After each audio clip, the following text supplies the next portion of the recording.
इस ज्ञान को देने के लिए परमात्मा स्वयं आते हैं। जब हम यहां दुखी देखें उस परमात्मा, क्योंकि जिसके बच्चे बेटा बेटी दुखी हो जाते हैं वो माता पिता चैन से नहीं रह सकते। पार ना बसावे वो अलग बात है, लेकिन रो तो सकते ही हैं। तो इसी प्रकार वो पिता हमारे लिए रो रहा है कि ये कहां फंस गए जाके इस नकली के, ये भगवान है, हाहाकार मचा हुआ है। एक वर्ष वर्षा ना कर परम पिता, या मर जा सारे तरफ के। तो पुण्यात्माओं, ऐसे लोक में हम रह रहे हैं और निश्चिंत, क्योंकि हमें पता नहीं कि कोई और स्थान भी है जहां हम जा सकते हैं और वहां जाने की विधि कौन सी है। तो जब तक हम ये ज्ञान प्राप्त नहीं करेंगे कि कौन भगवान है, कहां से हम आए हैं, या क्यों मर और जन्म रहे हैं, एक सेकंड का कोई किसी को विश्वास नहीं। क्या बिजली गिर जा किसी ऐसे बसे बसाए घर पे और बाकी के अपने आप को सुरक्षित समझते हैं। तो बाकी जो शेष सुरक्षित समझते हैं उन्होंने अपना क्या प्रोटेक्शन कर रखा है जो उन्होंने नहीं कर रखा था। तो वो प्रोटेक्शन भी दास बताएगा आपको कि कौन सा प्रोटेक्शन करने से आप पर ये घटनाएं नहीं घटेंगी। लेकिन यहां रह जाना भी मूर्खता ही होगी। फिर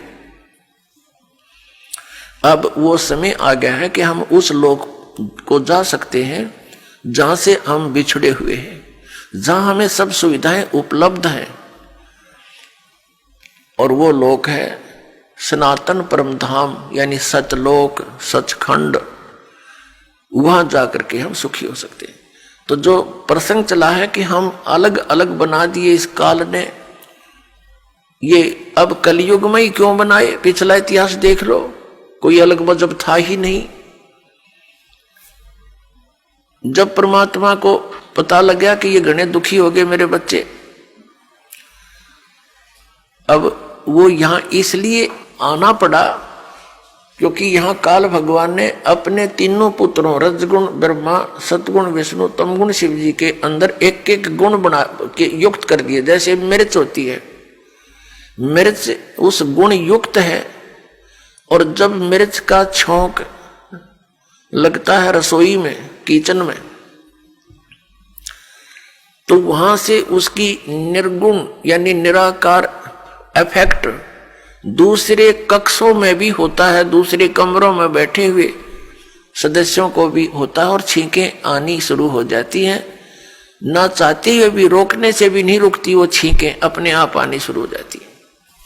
इसी प्रकार इस काल भगवान ने अपने तीनों पुत्रों को एक एक गुण युक्त बना दिया। इनकी अलग से राजधानी ऊपर बना रखी है इस ब्रह्मांड में, वहां ये रहते हैं। लेकिन वहां से इनकी जो तरंग है वो हमें यहां आकर प्रभावित रखती है। तो जिस कारण से हम परमात्मा को भूल गए। बच्चा जब तक गर्भ में रहता है वहां इसके ऊपर तीन गुणों का प्रभाव नहीं रहता, और जो ये मां के शरीर से, पेट से बाहर आता है, आते ये तीनों गुण ऑटोमेटिकली प्रभाव कर देते हैं, अचेत हो जाता है।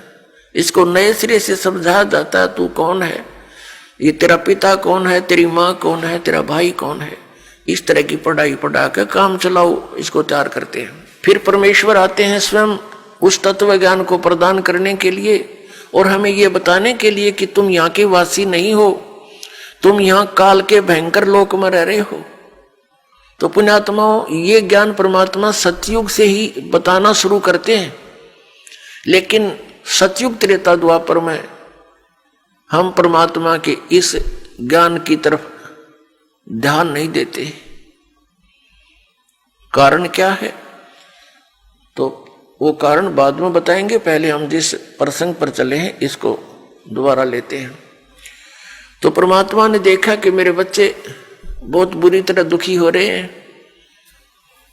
यहां रजगुण के प्रभाव से हम, श्री ब्रह्मा जी रजोगुण के कारण हम संतानों उत्पत्ति करते हैं, विवश है, जीव के बस की बात नहीं, चाहे कितनी बात बनावे।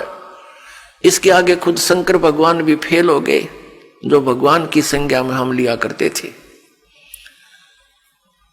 ये बाई फोर्स सब क्रियाएं हमसे करवा रहा है।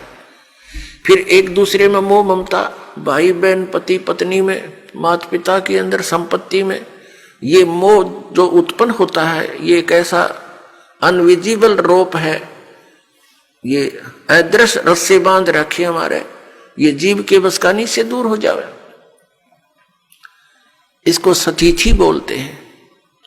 और तमोगुण से आप परिचित हो, जरा सी बात पर झगड़ा हो जा, लट्ठम लट्ठा गोली चल जा, ना जाने कितने आदमी मर जा। और ये संहार करने में की सेवा इसको दे ही रखी अपने पुत्र को, काल भगवान ने शिव को, तमोगुण शिव को।